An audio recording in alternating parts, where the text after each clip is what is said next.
Morning. I'm back on the trail again. It is August 17th, Sunday, about 8 a.m. and I am at the Patuxent River Park, Jug Bay area near Upper Marlboro in Croom, Maryland. Merkel Wildlife Sanctuary, where I've been before, is right down the road. This is adjacent, but across a big creek from Merkel. It's an area I've never been before, so I'm armed with a little PDF printout of a map. Gonna check out the trails back in here. Think I might be able to get 10 miles in this morning. It's a beautiful morning. It's actually been a beautiful week. It's been running about 10 degrees below normal, so it's still only upper 60s. High will be about 82 today. Sunny. Still no wind, but it should be gorgeous. So yeah, we'll see what Patuxent River Park is all about. I came in off of the St. Thomas Church Road entrance rather than the main entrance to the park. And you can see here there's several farm fields along the way, at least right here in the beginning. I don't know if that's going to be typical or not.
So I'm about 3 3/4 in. I've done the entire blue trail from St. Thomas Church Road up to the west side of the park. I was anticipating hitting another road access. It kind of implied on the map that was the case. And it looked like it might have been, but I intersected the purple trail before I got there, which was sort of surprising. So it's probably just a short spur out to a dead-end road there, and another way to come into the park on the west side. But now I've gone to the purple trail, and I am headed around the north perimeter. There's what looks like a creek valley and marsh off to my right. Looking by the map, I can't see it from here. And then also appears from looking at the topo that I'm going to drop down off of this little plateau. I'm sitting here at about 150 feet, and then I'm going to shortly drop fairly steeply down onto the floodplain for the Patuxent River, and then I'm going to sort of intersect the main part of the park, where I understand there's a little museum and a boat ramp and that kind of thing. So a little bit of civilization ahead of me, but I'll check it out. Trail's been really nice. Like other places around here, it's kind of, randomly hilly with these very sharp, steep creek gullies that appear out of nowhere. But this trail, or so far, has been very good at staying out of that. It's been actually very level, and I'm holding about a 2.4 mile an hour pace here. Without too much trouble at all. So, had to stop to adjust my pack. It's I had something pop loose and it was way over to one side and it was really sort of bugging me.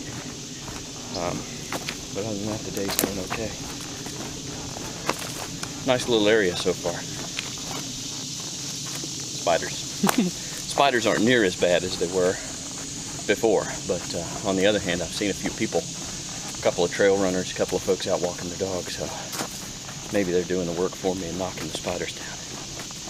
So I've just hit the red trail, which is the Patuxent Scenic Trail, and I feared by looking at the map that it was following a road, and I would say it more parallels the road. We're playing hide and seek here. It dips in and out of the woods a little bit, so it's not too bad. Yeah, so for example, here we go. But it looks like it's going to generally follow this road for a while. In fairness, I did see one back where the farm fields were, right where I started. The bad news is I am back out on the road again. Good news is I've gotten to the Patuxent River, if you can see it down there. And this is the drop I was talking about. At some point I'll have to go down this hill. But as long as I'm following the road, I don't imagine it'll be too precipitous. Look at the, I don't know if you can see it through there, the expanse of marsh. There's the river channel here, and then just lots of grasses and reeds and everything way out there. It'll be interesting to get down close and see what's here.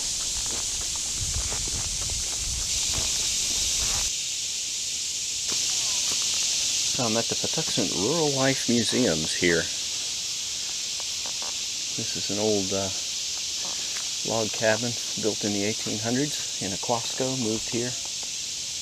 And interestingly, this pole that's holding the chimney up, apparently if the chimney caught fire, you could just pull the pole out and let the chimney collapse and get it away from the house. It's kind of neat. Apparently this place doesn't open until 1 o'clock in the afternoon, but I'm going to stroll around and just take a look and see what's here anyway. Hope the chicken coop's empty. This is a Sears and Roebuck house. You could order this online, or not online, you can order it through the mail in 1923 for $400. That's pretty neat. Pretty innovative.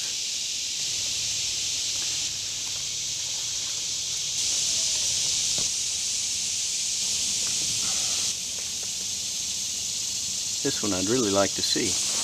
Oh, it's a shame I'm here so early. Apparently they open at 1 o'clock, 1 to 4 on the weekends, and that's it. There's a little tobacco farming museum, a little blacksmith shop, the old Duval house. There's a house down here that I couldn't see much of that was about fishing. And the one that Buddy and I would both like, I think, is the tool museum. Old tools from the 19th century. Pretty cool. Oh well, back on my hike. I'm on the brown trails now. And I say trails because it's a little cluster of nature trails down here near the visitor center and the museums. But in my case, it's also my access back over into the green trail. But there's a couple of scenic overlooks back through here, which I will partake of. Almost this entire brown trail is a boardwalk through the swamp, which is kind of neat. Have to be careful where you put your poles when you're walking on a boardwalk, though. You have to either not use them or make sure that you're hitting the board and not a crack. That could be bad.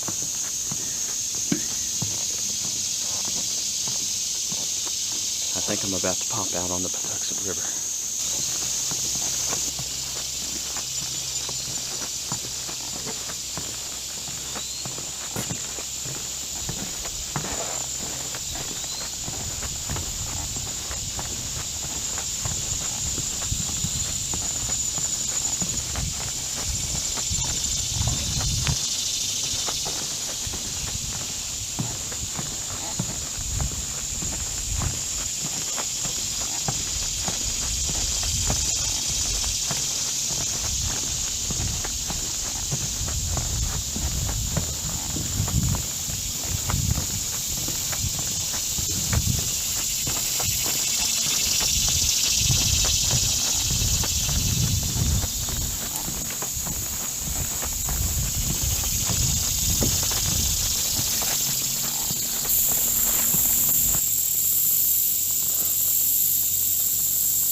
Well, I didn't mean to scare them, but I hope you just saw the ducks and the egrets take off out of here.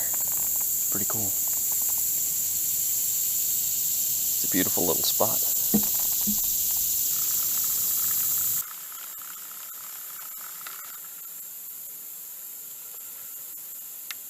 That's the brave mallard, the one that didn't fly away.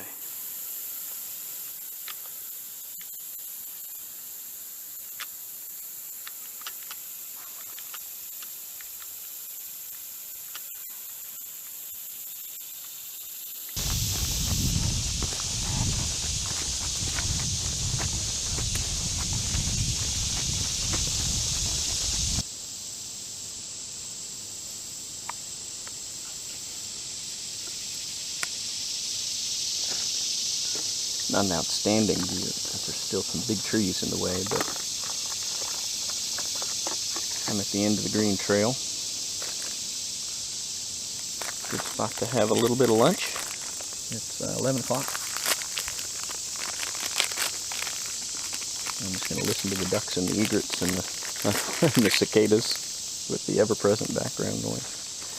I've got some tuna salad and some applesauce and some cheese. Lunch of champions.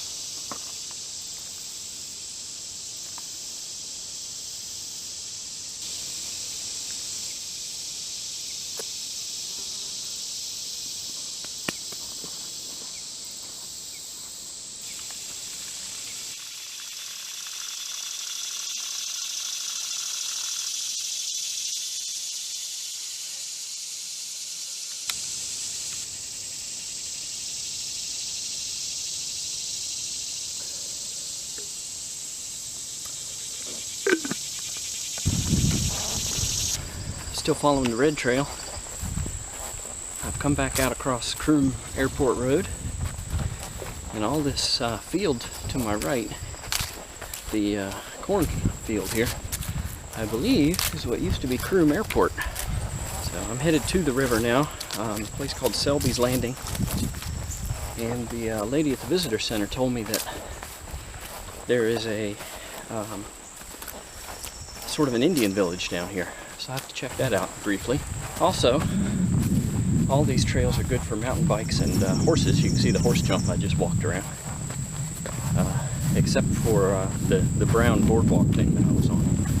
And there's a yellow trail that apparently is pretty sensitive. So anyway, oh, here's a little sign about Croom Airport. I'm going to read it real quick. I'll give you a summary.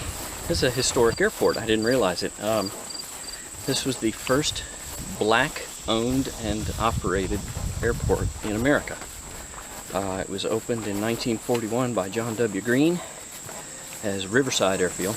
When World War II kicked off, civilian flying got restricted. The Navy operated this field until about 1944, and then after the war, Green reacquired it with the financial backing of a guy named C.M. Gill. They opened it as Columbia Air Center. And apparently it was laid out in a big grid, multiple runways on the principal, east, west, north, south axes, and then a couple of diagonals. I think it was probably one of those, early days of aviation when you just get a big field, mow the whole thing, and then, you land whichever direction the wind favors. You got plenty of room for old, slow airplanes to touch down. So it's pretty neat. Apparently it closed in 1958 and then was acquired in 59 by the park here. So very interesting. I didn't have any idea the historical significance. I knew there was an old airport here, but that's it. Neat. So it looks like the Indian encampment is a work under construction. Looks like they're just building a longhouse here, which is pretty cool.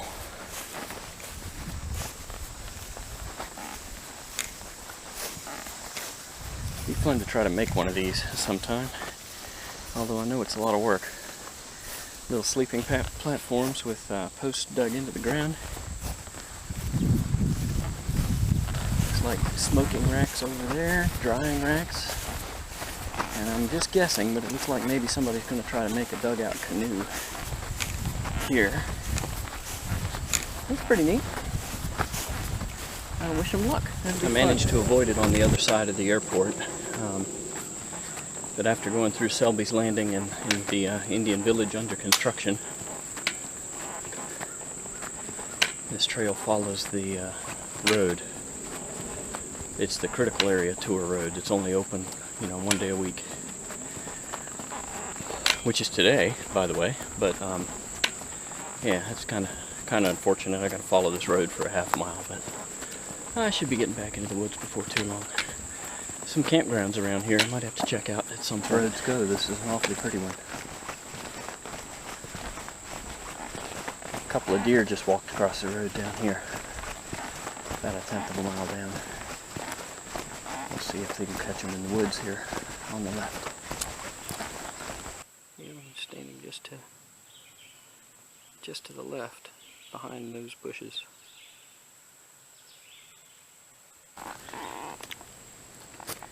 Sort of a one-sided sinkhole. That tree's about to come down too. It's way undercut.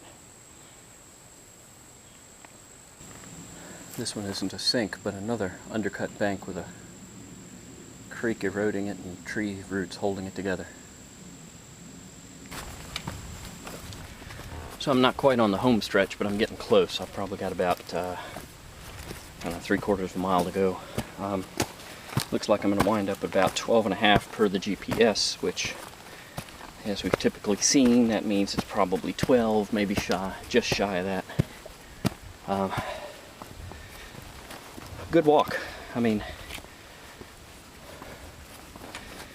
it's sort of been an unconscious thing. I haven't really made a rigid plan about how I was going to do these, but there certainly was some save the harder ones till last, save the harder to get to till last. So I've been ratcheting it up. This was a whole lot more level than the Prince Frederick trip, and shorter. It's not near as hard as that one was last time, but still a good good test. I'm tired. Nice park though, with the exception of the, isn't it nice how I try to talk to you while I'm going uphill? With the exception of that road walk for a little while, and the walk around Croom Airport was historically significant, yes, but it's hot out there in the sunlight. I was glad to be back in among the trees. Otherwise, nice park, good views of the river. I could have spent more time on the river. I would have enjoyed that. I've got just 3 weeks and 2 days before setting off on the AT. So I'm starting to actually buy and package up food. I'll be doing a little video here shortly on just what is in my pack. Getting close, but I'm feeling ready. All of this stuff has been fun. I've explored parts of southern Maryland and elsewhere I've never seen before, so that's great. And I also feel confident that I can do this trip. It will be taxing, it will be hard, but I'm confident my body can hack it. So maybe we'll do another one of these before I go. I don't know. 3 weeks is not far away. Either time, or regardless of what happens, I'll be on the trail soon. Later.